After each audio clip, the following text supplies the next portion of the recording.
मोहोळचे माजी आमदार राजन पाटील हे भाजपात प्रवेश।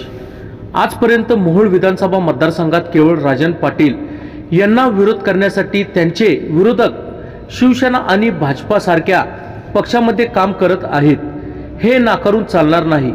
मग त्या राजन पाटील यांच्या विरोधकांना ही बाब रुचणार काय?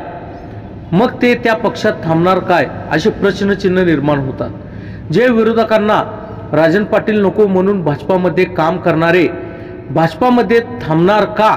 त्यांच्या सोबत काम करतील का? पुन्हा राजन पाटील यांच्या विरोधकाची ताकद वाढणार हे देखील पाहणे गरजेचे असणार आहे का? पुन्हा विरोधकात फूट पाडून विजयाची आकडेवारी यशस्वी होणार? या सर्व प्रश्नाचे उत्तरे आगामी काळात पाहायला मिळणार आहे, हे मात्र नक्की आहे। संपूर्ण तालुक्यात कमळ फुलवण्यात येईल का, असा प्रश्नचिन्ह निर्माण होत आहे।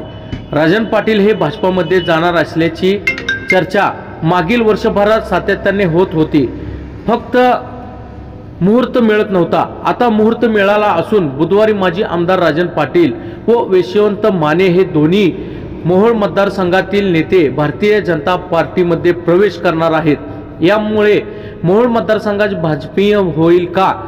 मोहोळ मतदारसंघात भाजपाचे कमळ फुलणार काय, असेही चर्चा होऊ लागले आहे।